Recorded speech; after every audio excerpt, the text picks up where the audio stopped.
ये एक ऐसे शिक्षक हैं जिन्होंने अपने बच्चों के साथ पढ़ाई की है। जैसा बच्चे चाहते थे वैसा इन्होंने किया है। इनकी हाल ही में 2 बुक्स चर्चा में हैं। एक अभिलेखों पर है और एक सुविचार पर है। राजा जो थे चंबा के, वो किस देवता को मानते थे? उस समय अभिलेखों के आधार पर अगर कहा जाए तो वरुण देव को उन्होंने महत्ता दी है। हम वरुण देव जी का जिक्र कर रहे हैं तो खासकर ताकि बारिश होती रहे और पानी की कमी ना रहो। तो वैसे चंबा में आपको मालूम है कि जैसे सुनैना, माता सुनैना ने बलिदान दिया था। तो इन अभिलेखों से एक बात तो स्पष्ट हो गई है कि जो एक कहानी है कि सूही माता का बलिदान हुआ था, तो ये मुझे लगता है कि अभिलेखों से स्पष्ट हो चुका है कि बलिदान सही मायने में हुआ है। क्योंकि वरुण देव की अगर उपासना की जाती थी तो इसलिए की जाती थी ताकि पानी की कमी ना हो। इन अभिलेखों के माध्यम से चंबा को आप बेहतर ढंग से जान पाएंगे। सारी नई बातें हैं क्योंकि हमारी प्राचीन संस्कृति, अब वो वरुण देव की उपासना मतलब पनघट पर ही क्यों रखा गया, उसको उन लेखों को पनघट पर क्यों मतलब लिखा गया? क्योंकि उस समय गांव के सारे लोग ये पानी भरने के लिए आते थे ताकि उनको प्रेरणा मिलती रहे कि हमें मतलब जल जो है हमारे लिए उपास्य है या जल हमारे लिए अमृत के समान है। और कोई पथिक थका हारा जो आता था वो भी पनियारे पर बैठता था, थोड़ी देर छाया होती थी, वहाँ वृक्ष लगे होते थे कि भाई मैं थोड़ा आराम कर लूँ, विश्राम कर लूँ, पानी पी लूँ, तो उनके लिए भी वो प्रेरणा होती थी। अब शादी होने के बाद जो नव विवाहिता होती है उससे पनियार पूजाया जाता है। माता शिव शक्ति का मंत्र बना था तो उसका जो मंत्र तैयार किया था वो उसके हाथ नहीं थे। गुग्गा कारीगर थे राजा मेरुवर्मन के टाइम मतलब उस समय का। तो गुग्गा कारीगर जो था हाथ बिना हाथ के उसने वो जो छतराड़ी वाला शिव शक्ति का मंदिर है उसका निर्माण करवाया। अपनी एक धुरी पर घूमता था, मतलब इस टेक्निक से मतलब उसका निर्माण किया था। सुविचार एक जो बुक है, मुझे लगता है कि वो ऐसा लगता है कि वो हर परिवार में बुक पढ़ी जानी चाहिए क्योंकि उसमें ऐसी ऐसी चीज़ें हैं जो आपको लगता है कि ये मेरे बच्चे के लिए ज़रूरी है या मेरे बड़े के लिए ज़रूरी है। तो ये कहाँ से आया माइंड में आपके? एक दिन मेरे को ऐसी प्रेरणा हुई तो क्यों ना इन सुविचारों का संग्रह किया जाए। तो मैंने मैडम जी से बात की, अपनी धर्मपत्नी जी से। आपके घर का वट वृक्ष आपके माता पिता हैं जी, मास्टर धर्मचंद जी। उनका आपको बनाने में कितना योगदान है? पिताजी तो आज भी मुझे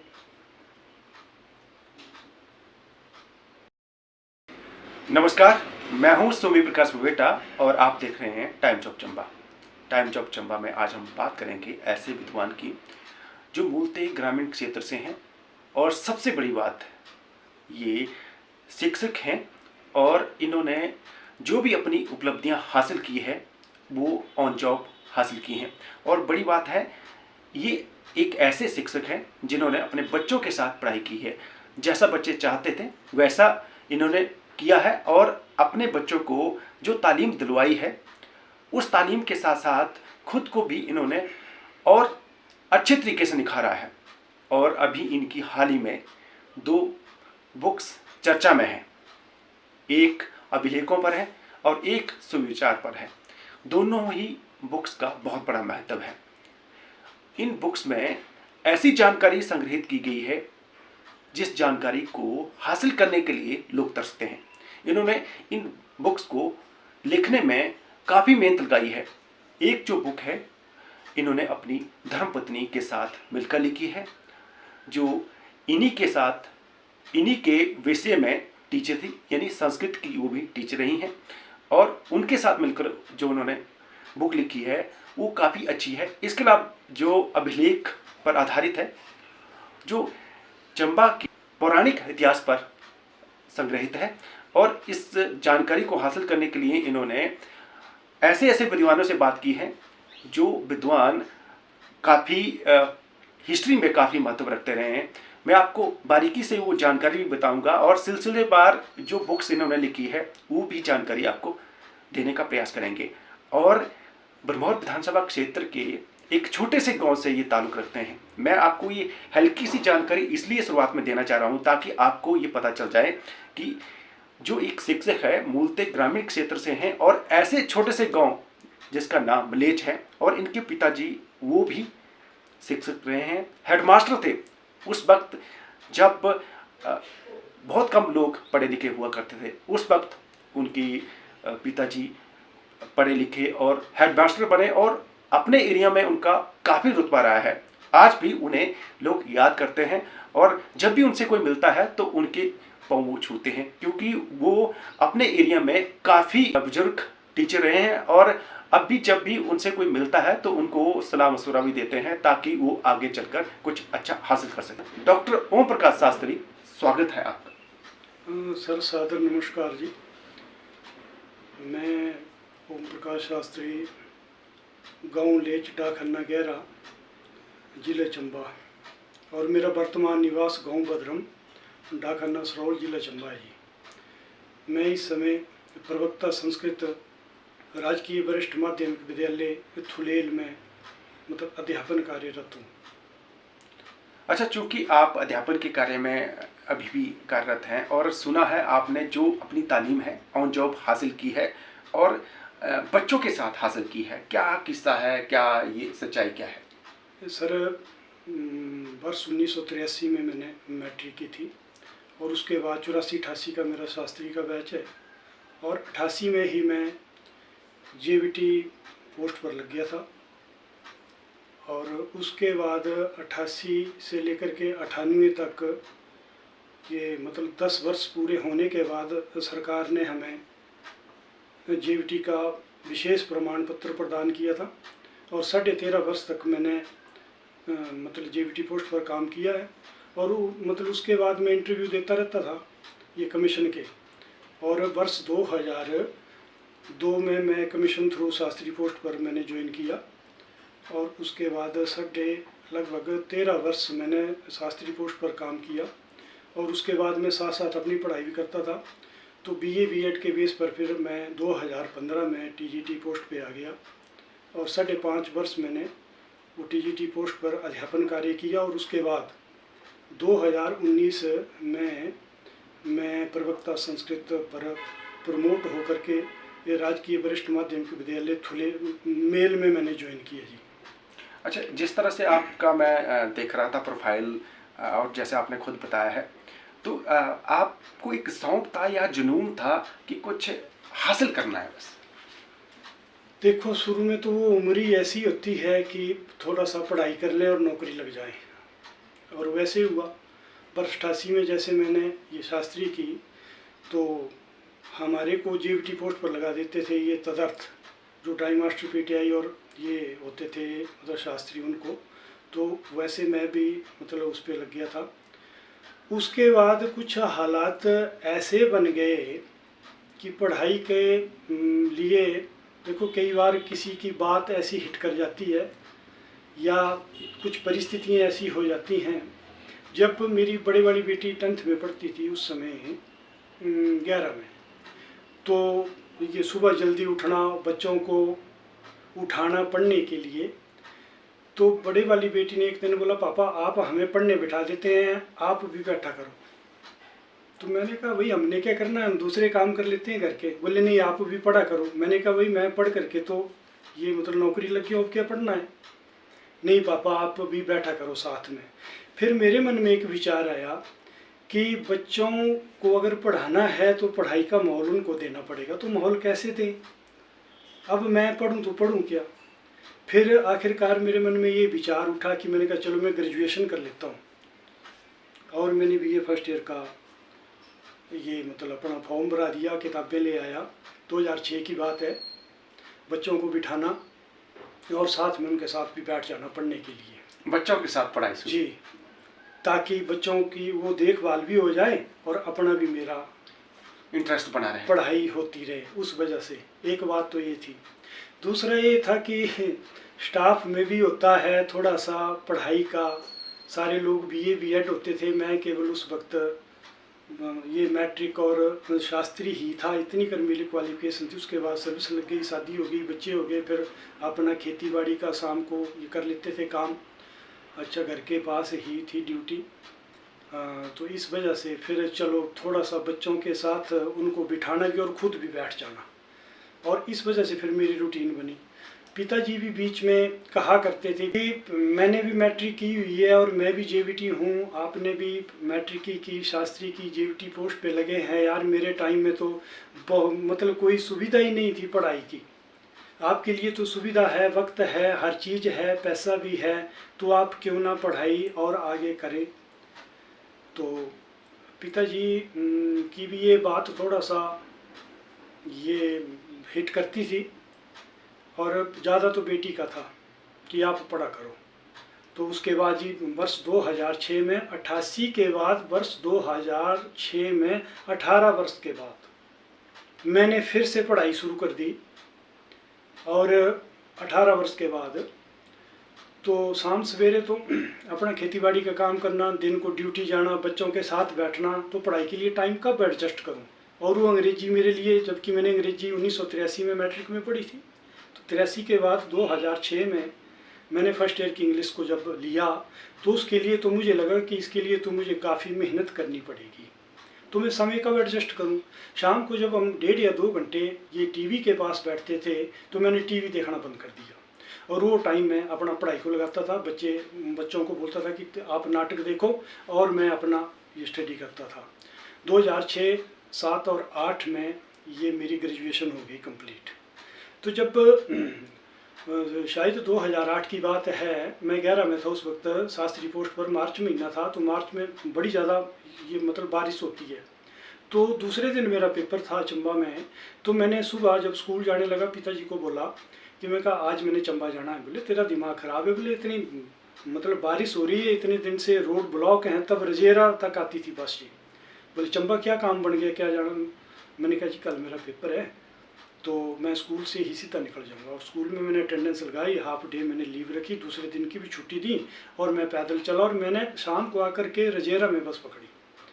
तो पिताजी बोलते थे कि ये मतलब पढ़ने की क्या ज़रूरत है, अच्छा घर के नज़दीक नौकरी है, पक्की नौकरी लगी हुई है, तेरी रेगुलर है, तो अब मतलब कितना टाइम लगेगा। मैंने कहा ग्रेजुएशन के लिए 3 साल लगेंगे। बोले तो देख ले तेरी मर्जी। उसके बाद मैंने ये मतलब 88 में, मार्च 88 में मैंने बीए फाइनल के एग्ज़ाम दिए, और उसी वर्ष मैंने एमए फर्स्ट ईयर का ये करवा दिया था। फिर उसके बाद मैंने एमए संस्कृत की, एमए हिंदी, मतलब इग्नू से बीएड की मैंने। उसके बाद एमफिल संस्कृत, बीच में मैंने साहित्याचार्य भी कर ली, और पीएचडी मैंने ये अपना गरली जो है अपना संस्कृत राष्ट्रीय संस्कृत विश्वविद्यालय गरली, जिसकी यूनिवर्सिटी मतलब ये दिल्ली के अंडर से मैंने पीएचडी जो थी वर्ष 2020 में अपनी कंप्लीट की। अच्छा, डॉक्टर ओम प्रकाश बलगे, तो अब देख लो जी। अच्छा मुझे ये बताओ, ये जो पढ़ाई के साथ साथ लेखन का कार्य कैसे शुरू हुआ? लेखन का कार्य जब मेरी एमफिल में एडमिशन हुई थी वर्ष 2013 में एचपी यूनिवर्सिटी शिमला में एंट्रांस क्वालिफाई करने के बाद, तो इसके 2 सेमेस्टर होते हैं एमफिल के। तो पहले सेमेस्टर में तो 2 पेपर होते हैं, एक तो होता है जनरल पेपर होता है ये मतलब रिसर्च का, शोध प्रवृत्ति का, और दूसरा होता है अपने सब्जेक्ट का, अपने विषय का था संस्कृत का। वो पेपर देने के बाद फिर जब दूसरा सेमेस्टर हमारा शुरू होता है तो उसमें टॉपिक मिलता है सर। तो मैडम जी ने कहा, ये प्रोफेसर कौशल्या चौहान जी उस वक्त ये संस्कृत के विभागाध्यक्षा भी रही हैं, उस वक्त थे वो चेयरपर्सन, तो वो मेरे गाइड थे। तो उन्होंने कहा कि कल ओम प्रकाश आपने ये टॉपिक लिख करके लाना। अब मैं अनजान था, पता नहीं था आगे का कि क्या टॉपिक लिखना। शाम को मैं अपने उधर आया सराय में रूम में, तो मैंने पंचतंत्र की कहानियाँ और ये गीता का दूसरा अध्याय या 11वां अध्याय ये मैंने लिखा, और दूसरे दिन चला गया। जब मैडम जी ने बुलाया, हाँ टॉपिक लिख करके लाए, मैं कहा जी। बोले क्या? मैंने कहा जी गीता का दूसरा अध्याय है। बोले इस पे काम हो चुका है। मैंने कहा जी 11वां अध्याय। बोले गीता के इस पूरी गीता पर ही काम हो चुका है, इसको छोड़ दो आप। मैंने कहा जी पंचतंत्र की कहानियाँ। तो मैडम जी ने बड़े हैरान होकर के मेरे को पूछा, ओम प्रकाश आपने रिसर्च करनी है या आपने कहानीकार बनना है? मैंने कहा जी मैडम मुझे ये आगे का पता नहीं है कि क्या करना है, अब इसमें आप ही मेरा मार्गदर्शन करेंगे कि मुझे क्या करना चाहिए। तो मैडम जी ने कहा आपने व्याकरण पढ़ा है? मैंने कहा जी मैंने व्याकरण पढ़ा है।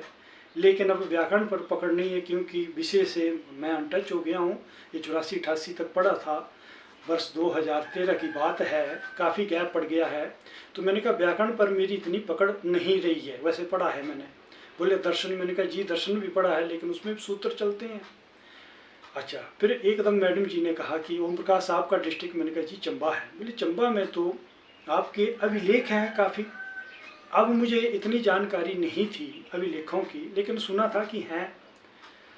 तो बोले आप अपना विषय जो है अभिलेख को लो, और आपने संस्कृत मूल का अभिलेख लेने हैं, जो संस्कृत मूलक हैं उनको लेना है आपने।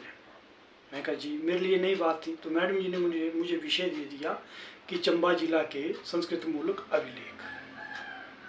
अब उन्होंने बताया, मैंने कहा जी इस पर कैसे काम करूं, मेरे लिए तो बिल्कुल नया है। बोले आप चंबा जाओ, उन्हीं वो जो अभिलेख हैं उनको कलेक्ट करो आप, और उन पर फिर काम कैसे करना है आप मेरे पास आओ, मैं सिखाऊंगी।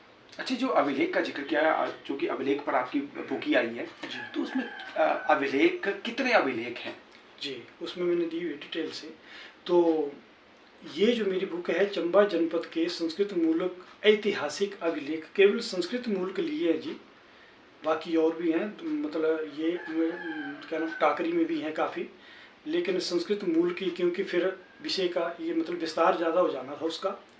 तो एमफिल में मेरे थे 19, केवल 19 पर काम मैडम जी ने बताया कि कैसे करना है। और जब पीएचडी भी मैंने इसी विषय को आगे बढ़ाना चाहा, मुझे थोड़ा सा ज्ञान हो गया था, तो इस पर 120 संस्कृत मूलक अभिलेख पर मैंने काम किया हुआ है। तो इसके लिए मैडम जी ने फिर मुझे बताया कैसे काम करना है, इसमें से क्या चीज़ आपने निकालनी है, किन को मतलब कैसे इसको लिखना है, वो सारा उन्होंने मेरे को एमफिल में मैडम जी ने बताया था। और 35 दिन में मैडम जी ने मेरा वो जो था लघु शोध प्रबंध सारा कंप्लीट करवा दिया। उसमें कोई संडे हो, छुट्टी हो, तो मैडम जी मुझे बोलते थे कि 2 बजे के बाद मुझे फ़ोन करना छुट्टी वाले दिन, कि अगर मैं फ्री हुई तो आपने मेरे रूम में आ जाना काम चेक करवाने। मैंने उनसे रिक्वेस्ट की थी, मैंने कहा जी मैं ड्यूटी वाला आदमी हूँ और मैं सर्विस वाला हूँ, इतनी छुट्टियाँ नहीं होती हैं, आप जल्दी से जल्दी मेरा काम आपने करवाने की कृपा करनी। तो मैडम जी ने कहा ओम प्रकाश काम तो आप करेंगे, मैं चेक कर सकती हूँ। तो उसके लिए फिर वो लाइब्रेरी में भेजते थे, कौन सी बुक पढ़नी है, क्या करना है, क्या लेना है, मतलब कैसे लिखना है, सारा उन्होंने मुझे गाइड किया। अभिलेख जो कि इसमें है क्या सामग्री, जो कि मुझे लगता है जो पाठक या दर्शक हमारे देखेंगे, तो अभिलेख में क्या जिक्र किया गया है अभिलेखों में? अभिलेखों में जी जो हमारी प्राचीन संस्कृति रही है, केवल चंबा के लिए मैंने, तो चंबा की प्राचीन संस्कृति, जो प्राचीन हमारे शासक थे या उस समय सामंत हुआ करते थे, जागीरदार हुआ करते थे, शासक थे, राजा थे, उनका वर्णन है, उनका काल निर्धारण है उसमें, और उस समय की कैसी व्यवस्था थी, उनका सांस्कृतिक जीवन कैसा था, शासन प्रणाली कैसी थी, उस समय वो किस देवता को मानते थे, उसमें गौदान का वर्णन है, भूमिदान की महत्ता का उल्लेख है। जो हमारे कॉपर प्लेट हैं, तांबर प्लेट हैं, वो तो सारे 86 हैं कॉपर प्लेट मेरे। ये डॉक्टर वीसी छाबड़ा जो हैं, उन्होंने एक बुक ही लिखी है, उसमें सारे कॉपर प्लेट ही हैं। तो जो संस्कृत मूलक मैंने उनमें से लिए हुए हैं वो 86 हैं जी। अच्छा, अब चूँकि हम देवी देवताओं को सनातनी है, देवी देवताओं को मानते हैं, तो देवताओं का जिक्र हुआ है, तो ये राजा जो थे चंबा के, वो किस देवता को मानते थे? उस समय अभिलेखों के आधार पर अगर कहा जाए तो वरुणदेव की को उन्होंने महत्ता दी है, वरुणदेव। और ये जो लेख हैं, ये जो पनघट शिलाएं हमारी होती हैं, उन पर उपलब्ध हुए हैं वरुणदेव। तो वरुणदेव जो हैं जल के देवता माने जाते हैं। वेदों में भी वरुण सूक्त है एक, उसमें वरुणदेव की उपासना का, स्तुति का, उनके प्रभाव का जिक्र आता है, वर्णन किया गया है वेदों में भी। तो वरुण देव जो थे वो जल के देवता हैं, जल के स्वामी हैं।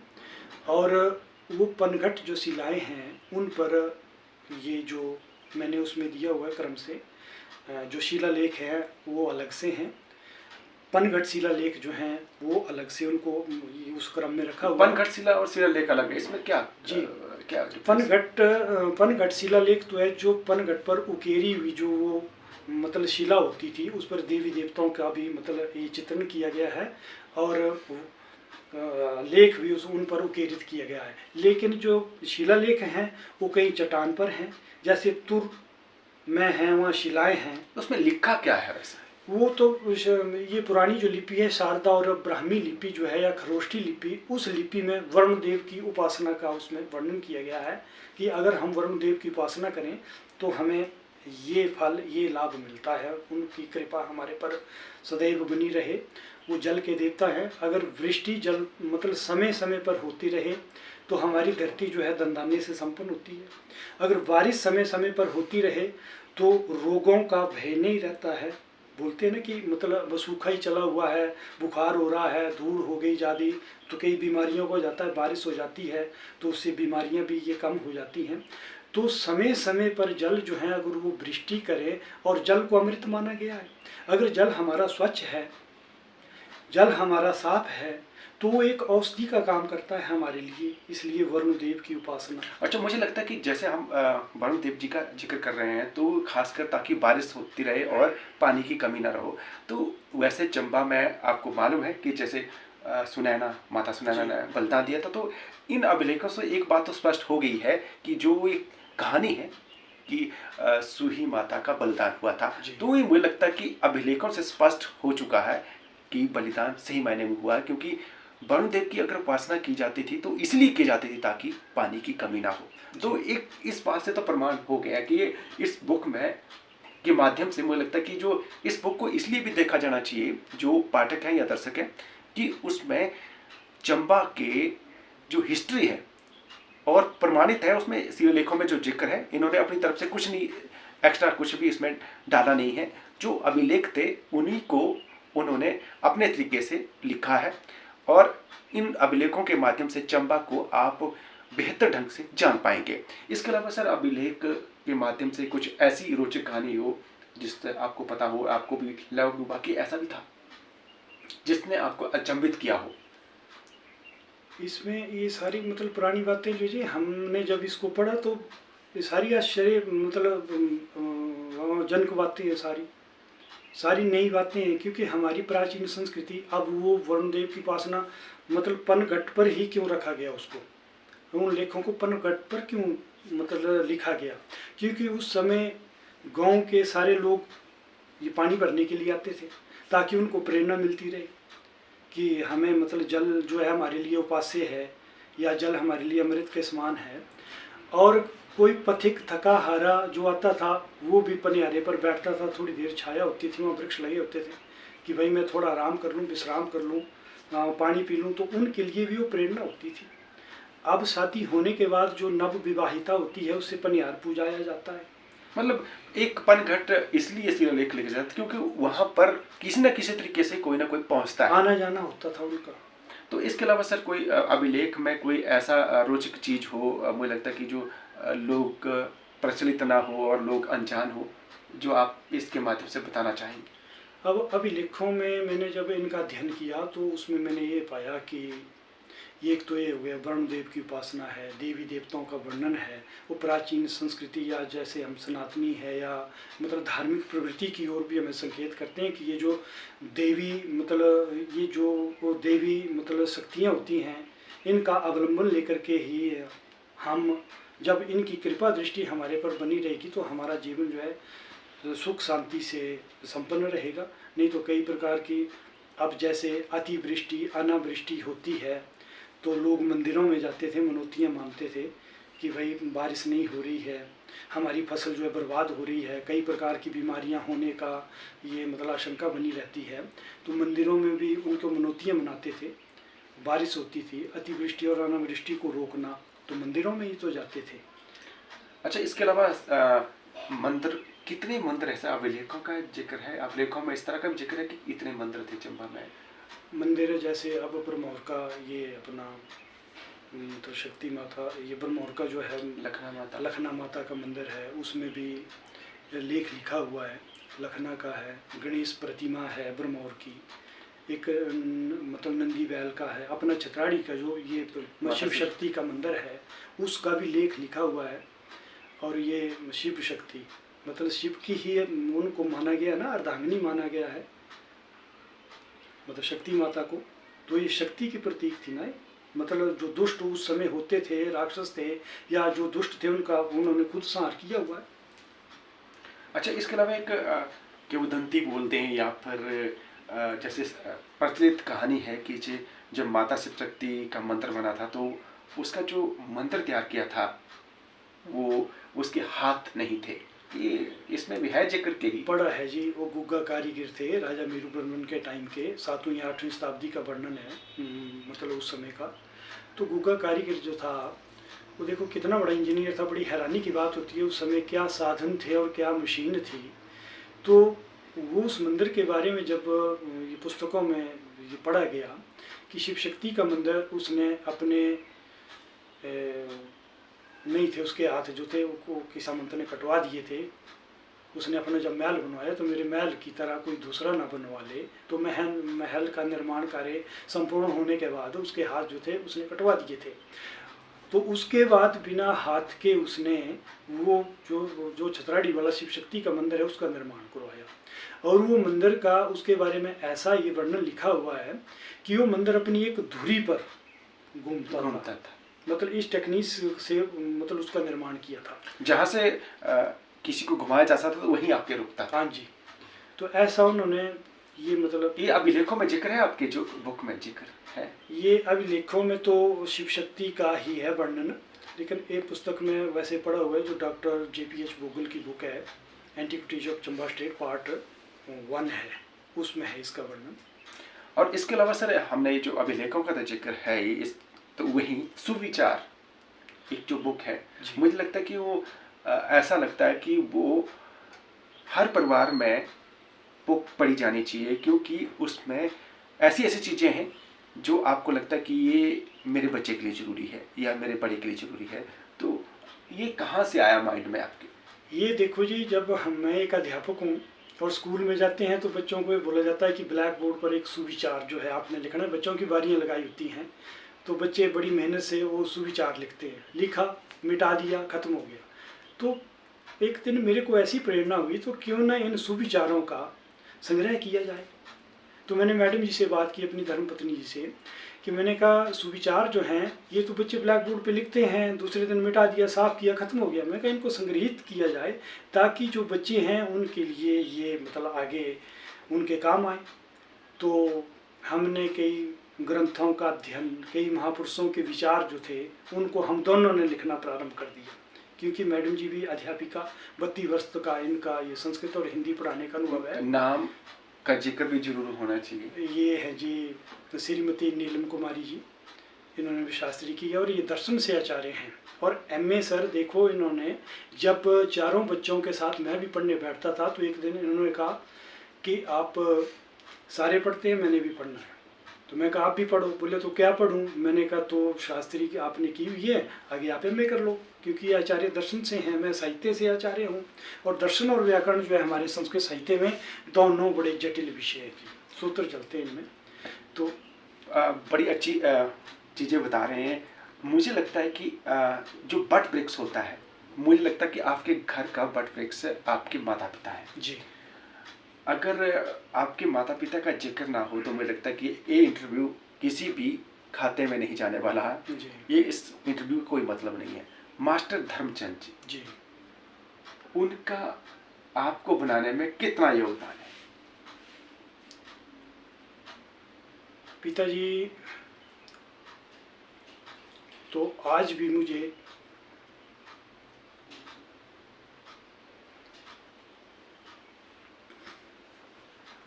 देखिए, इसका जिक्र मैं इसलिए कर रहा हूँ क्योंकि मुझे लगता है कि उनके जैसा इंसान डिस्ट्रिक्ट चंबा में कई गुरु रहे हैं, लेकिन वो हमारे एरिया के खासकर बरमौर विधानसभा क्षेत्र की वो स्थान रहे हैं। वो जहाँ भी गए हैं उन्होंने अपने बच्चों के अलावा दूसरे बच्चों को भी अपना बच्चा समझकर ऐसा ज्ञान दिया है। आज वो बच्चे कई जगह अच्छी पोस्टों पर हैं, क्लास ऑफिसर हैं, और जब भी उनका जिक्र होता है तो पिता है इमोशनल हुए हैं, लेकिन मुझे लगता है हल्का सा जरूर बात होनी चाहिए। पिताजी ने 21 वर्ष की उम्र में मैट्रिक की और वो अपने इलाके के पहले मुलाजिम हैं। मतलब बहुत बड़ी बात है। मास्टर धर्मचंद जी अपने क्षेत्र के नॉन ट्राइबल जिसे आप कहा जाता है, तो इमोशनल होना स्वाभाविक है, पर मुझे लगता है कि उनका आशीर्वाद इनको तो, ये तो बच्चे हैं, इनको तो मिलता रहा है, लेकिन किसी और को भी मिला है तो वो भी तरक्की कर पाया है। तो पहले मुलाजिम थे जी।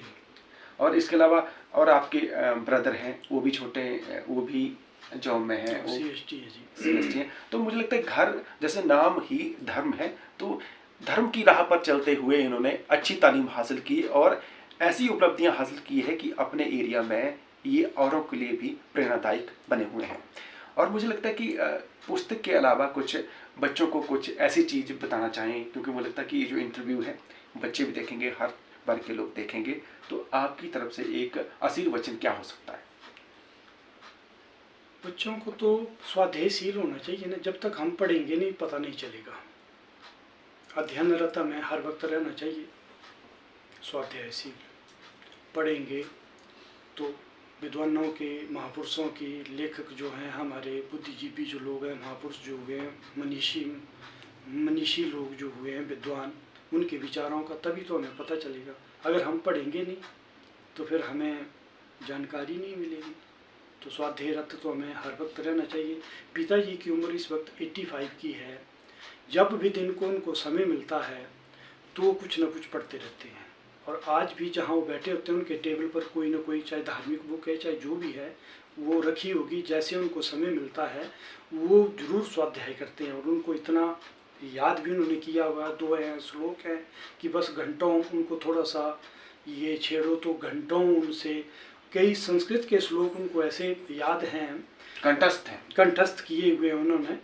ये कबीर के दोहे, रहीम के दोहे, जो अच्छी बातें हैं, काफ़ी उनको अभी भी कंठस्थ है। और कई बार मेरे को पूछते ओम प्रकाश ये संस्कृत का श्लोक है, हालांकि उन्होंने संस्कृत नहीं पढ़ी है, उर्दू और ये पंजाबी के वो उस समय ये विषय पढ़े हैं उन्होंने, लेकिन इतना शौक और इतना स्वाध्याय प्रिय वो है कि वो आज भी पढ़ते रहते हैं। अच्छा, आप तो हम, और मुझे लगता है आप भी, खैर स्ट्रगल तो आपने भी किया है, लेकिन जब उन्होंने तालीम हासिल करी थी उस टाइम तो सड़कें नहीं हुआ करती थी, मतलब कई घंटे पैदल चलना पड़ता था। मुझे लगता है यहाँ तक कि 12-12, 13-13 घंटा पैदल चल के स्कूल जाते थे, फिर पढ़ते थे। तो उस टाइम तो लाइट भी नहीं थी, तो उनका जिक्र कैसे? बहुत, तो जब वो अपनी सुनाते हैं पढ़ाई की बातें या अपना बचपन का, तो हमारे लिए तो बड़ी सुविधाएं हैं। असली संघर्ष तो उन्होंने किया। और वाकई मैं इस इंटरव्यू को यही विराम दूंगा, क्योंकि डॉक्टर ओम प्रकाश शास्त्री जो मास्टर धर्मचंद जी के बेटे हैं, और मुझे लगता है कि ये कहते हैं ना कि कर दिखाओ कुछ ऐसा कि हर कोई चाहे कि बेटा हो तो ऐसा, और ये भी कहते हैं कि कर दिखाओ कुछ ऐसा कि पिता हो तो मास्टर धर्मचंद जी के जैसे, क्योंकि इन्होंने संघर्ष भी किया है और बच्चों को ऐसी तालीम दिलाई है ताकि वो आगे जाकर बच्चों का फ्यूचर बना सके और समाज में एक अच्छा मैसेज दे सके। बहुत बहुत धन्यवाद।